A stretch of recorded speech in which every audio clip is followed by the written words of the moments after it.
So welcome to Strictly Businews. I'm Alfonso Santaniello. Ryan, thank you so much. It's been about a year almost, I feel like. It's been a while since, well, we haven't filmed in a long time. Probably. But anyway, welcome back. Thanks for having me back. Cori, thank you for, I don't know, thanks for being here. Wearing polka dots, you're welcome. I don't know. I like polka dots. That's so funny. I don't know, I'm tired. Welcome to the show. So we have a mix of good topics today. First up, there's a hearing, or got postponed, Teddy Bear Pool's lawsuit against Eastern States Exposition, in a sense of Teddy Bear's pools against casinos, not any particular casino, but against a casino going into the Big E. So there was this basically lawsuit that Theodore Herbert requests preliminary injunction to prevent an East States Exposition from excluding his company from a 3-week from the fair. So basically, he made it public. Big E didn't like him, gave him the boot from the fair next year, and he sued. Yeah, I mean, it was, so it was Teddy Hebert, he owns Teddy Bear Pools, was a huge backer of the anti-casino movement in West Springfield, and it was for a specific casino. It was for Hard Rock. It was for Hard Rock. So it wasn't... Because they were going to the Big E. Yeah, so there was a referendum, and it lost, and I think that what Gene Cassidy was wanting everybody in the Big E or associated with the Big E to be on board. And so after they lost, I guess Gene Cassidy wanted to hand down some retribution for not being on board. Right. And I guess the question is, can he do that legally? I don't know. I'm not a lawyer, so I don't know what the argument would be otherwise. No. They are a nonprofit. They don't get money from the state, but they are tax exempt. Yeah. Teddy Bear Pools has been there year after year after year, but as a private nonprofit, are they able to make decisions however they see fit? Now I know his. So you said that he was involved in like the big anti for West Springfield, but Yep. his business does he live in West Springfield? I believe. Oh, he does. Okay, because his business is Chicopee, so I just didn't know. So I don't his think he's relationship with ever West really Springfield. put his business out there as being against it. It's always been him. It's been him, but the Big E's taking it against his business. Yeah. Well, I think he has a huge presence at the Big E, and there's a ton of competition there. And I know that businesses at the Big E, I mean, being from Western Mass, we don't think that we would go buy something at the fair, but they do a tremendous amount of business when they do operate at the fairgrounds. But I think that, I mean, knowing that he lives in West Springfield, he's a huge advocate for the community. I don't think that he should be punished for, kind of putting forth what he believes in. But Yeah, again, to me, I don't know how the Big E can justify it. I mean, me personally, this doesn't make any sense in the sense the whole. I understand both sides in a sense, but I mean, if they can just wash their hands and just move on from it, I know it's kind of a little too late for that, but I mean, I feel like no one is going to win at the end of the day after this. Yeah, I mean, it's a tough one. I mean, I imagine the Big E wouldn't have trouble filling his space. Right. It is expensive so- to get But in it's not there. that, but it's the PR that's going to come out of it for both Teddy Bear and for the Big E. I feel like at the end of the day, neither of them are going to have positive light after this. Yeah, I guess so. I mean, again, I'm not a lawyer. I don't know what decisions the Big E has to make, or whether there's a contract for a certain number of years that they might be breaking, or it's a year-to-year contract and they decide not to renew his contract, and whether or not they just have the right to do that. Even if this reason doesn't seem good enough, you don't necessarily have to have every vendor that applies there. Yeah. True. So we'll see. I guess there's been a settlement. I think that's why they keep postponing it. It's not public yet. Yeah. Next up, some exciting news for downtown and more specifically this building. MassLive so officially through the city, Springfield City Council approved the new name for One Financial Plaza for MassLive, and also MassLive moving into the building has been announced in this article. So basically, MassLive is moving into 1350 Main Street where the building is, but since Wait, it was this building. It was originally the Sovereign Bank building, and that's what a lot of people called it. And that's what they know it by. Okay. But when Santander bought over Sovereign Bank and they changed the naming rights, MassLive came in the picture months ago, and we're planning on. So they never put up the new bank's name up there, and they were waiting because technically they lost the naming rights years ago, and they just never took down the sign because it costs money to put it up or take it down. So this is exciting not only for the building, filling up the space, but I think that adds a lot to. I mean, it adds a little nice ring to like the MassLive building instead of like the Sovereign Bank building. Or, Yeah, it'll be the MassLive building. yeah. I mean, I think we'll all. I think it's going to take some time. Everyone's still going to call it the Sovereign Bank. Everyone's still going to call it. But I think it's a great opportunity. I mean, they're growing. They've grown a lot this year. I guess they're slated to open or reopen this office in the end of summer, it's saying. So it's good. I mean, for me as a tenant in here, it's good to see a lot of vibrant, different kind of businesses coming in. Sure. But at the same time, I mean, they're not really coming outside of downtown. They're only a few blocks away. They're not really moving. Yeah, so that's why I was wondering how much they're expanding by. It says they're expanding, and I asked you earlier how many employees, and we've heard maybe 20 more employees. So, you know, they're leaving a space. So now there's going to be vacant office space. Mm-hmm. So, you know, as great as it is, which it is great, we need to be bringing businesses from outside of downtown in to fill up the vacant space and not just moving our people around. Yeah. But it will be cool to be the MassLive building. MassLive has a great name in media out here. Everybody goes Yeah. to MassLive to.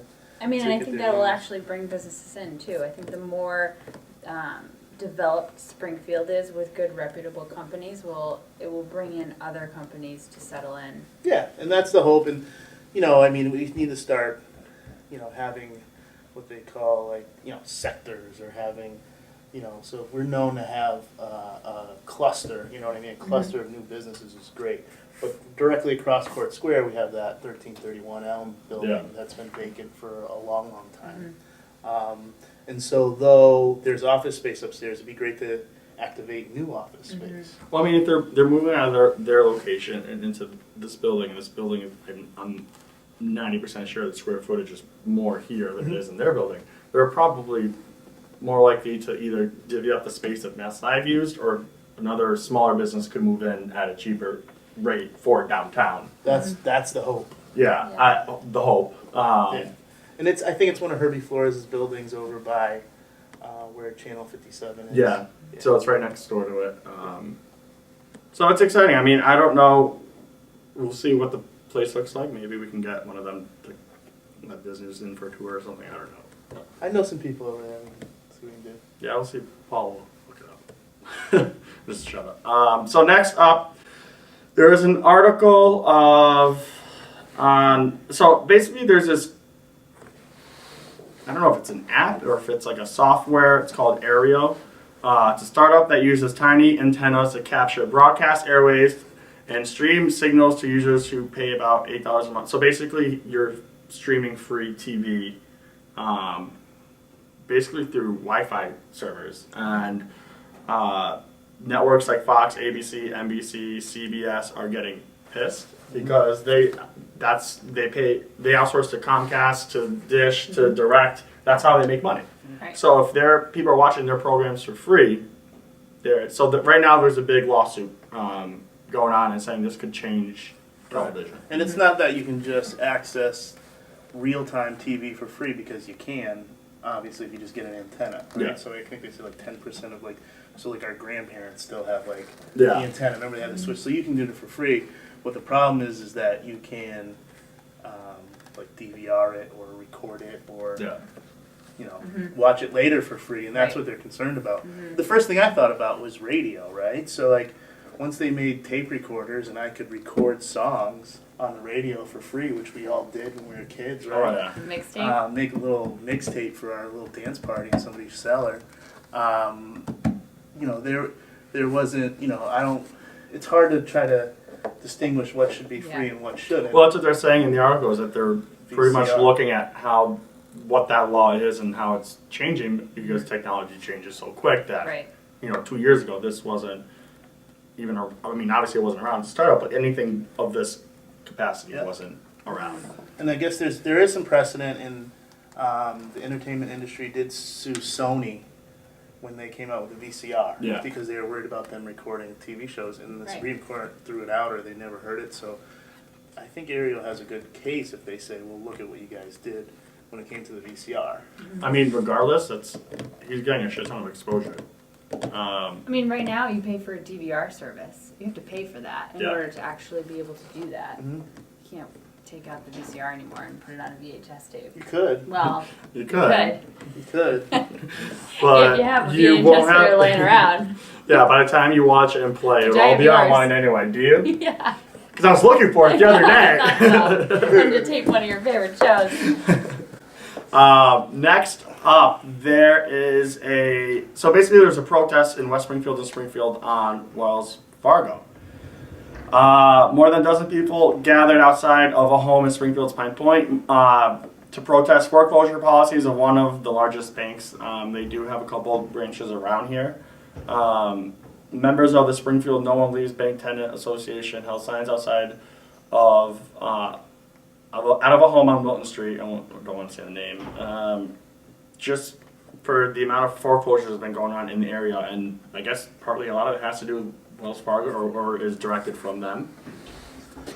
Yeah, I mean, this has been an issue since the housing bubble burst, and one of the issues, though, is that the foreclosures, when somebody can't pay and the bank takes over the house, the bank should make sure that somebody gets back into that house or try to get the original owner into the house. But when they don't, what happens is it destabilizes neighborhoods, and now you have vacant homes in your neighborhood. Yeah. And they don't cut the lawn. They were kind of talking about that, the shrubs, the hedges. And if you live in that neighborhood, now your housing price is going down. Right. Because there's But then multiple the houses. pride is not, you know what I mean? Like, if you're taking pride in it and then the house is vacant in it. Yeah, and so Wells Fargo and some of those other banks would foreclose on people, but so they wouldn't negotiate with them, but then they wouldn't be selling it either because they're waiting for the housing prices to come back up before they sell it. Yeah. So they don't care that they're sitting Right, on because all they're going to this sell it paper, for nothing. right? So it's either going to give it to the person back and modify the loan, or they can sit on it and wait for the housing prices to go up. But they're going to go down because there's a house 2 doors down that's to stabilize the neighborhood as well. So now Yeah. it's all going down. Right, So- everybody depreciates. yeah, it's a tough issue though, because a lot of people say, well, these folks weren't responsible enough to pay their mortgage and they don't necessarily deserve to have their mortgage renegotiated or relooked at, and if they couldn't afford it, they couldn't afford it. But at the same time, you want people in their homes. Yeah. Right. You know, Wells Fargo is sitting on these houses, again, waiting for the value, but as they just let it sit there, the value of the house goes down as well. So they're waiting for it to come back up, but the value of that house being vacant They're causing is it not, to make it right, stay down. devaluing everybody's house around. Yeah. So if you're living next door and you're trying to sell your house, the odds of you getting the actual value of what you want is not And very making good. them not being able to leave, and then over time continuing the value. And they've had made modifications and they've had done short sales, and but they're still sitting on a whole bunch of paper. And for them, it's just paper, right? Yeah. And so they have thousands of houses across the country that is just paper. So when they add it all up, they're looking at the macro level much more than at the neighborhood level. Oh, yeah. Right. That's what happens a lot of times with large companies like this. Ryan, thank you so much Thank for you. coming on. It's quick. That was a quick one. I know. We'll be right back with Meg. What's so funny in me saying it was quick? Or you want to say that? Are you used to? Are you Are you used to hearing that? Oh, well, you No, were I there. got it. That's gonna be taken out. Wow. So I will be right back with Meghan Rothschild. It's Melanoma Awareness Month, and we actually have her from the Melanoma Foundation to talk about the awareness of the month and this ad that I have a small part in. He's a Just a star. small part. He's a Just star. a small part. Yeah. I love it. We'll be right back. Line up for his autograph.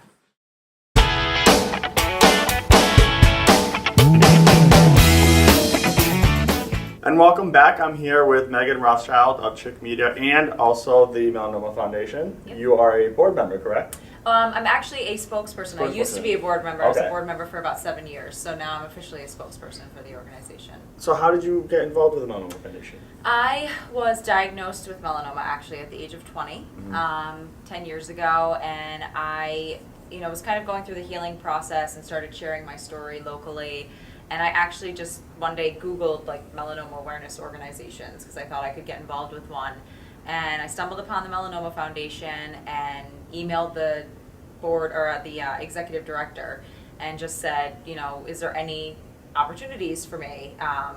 You know, I was kind of looking to get hired. But as with a lot of nonprofits, you know, they immediately were like, oh, we have, you know, board positions. And so I started volunteering for a few years and then eventually became a board member. And I've been working with them ever since. So, for a lot of the viewers that may not know, May is Melanoma Awareness Month, and Yes. you guys have been working on a big project that I might have a small role. Small role. But tell the viewers what May is. Yeah, so May is Melanoma Awareness Month, and the reason for that is because it starts to get warmer. We start to see a lot of tanning behavior, particularly indoors, because people are starting to prepare for you know, their vacations, to be bikini ready and bathing suit ready. So I leave my bikini stuff at home.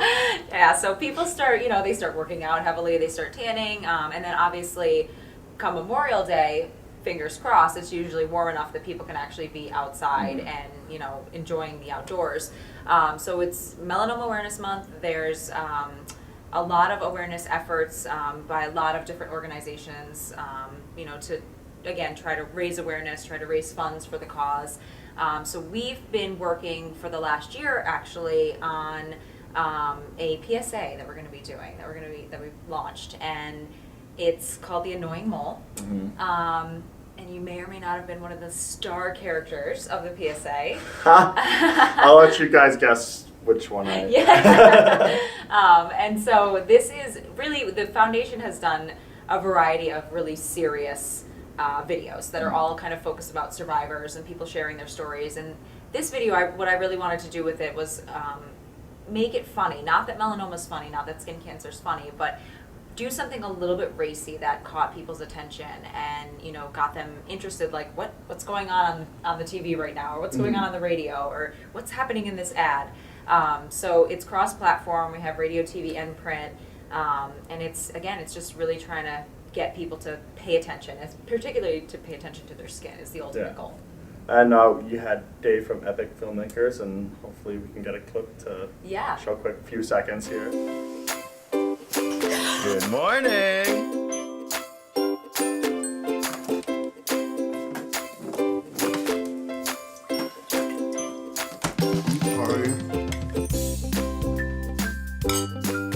Guys, you forgot about me. Annoying mole been bothering you? May is Melanoma Awareness Month. It's time to get it checked. Visit the Melanoma Foundation of New England's website at mfne.org for more information. We had David do this, you know, help with the production and all that, and I did the storyboard and the scripting and things like that, and you know, Which was a lot of fun, by the way. You keep so so much fun, and we got a lot of great people involved. We had Crystal Vasquez doing makeup. We had you. It was such a team collaborative effort, and I think it came out exactly how I envisioned it, exactly what we wanted. So we're super excited.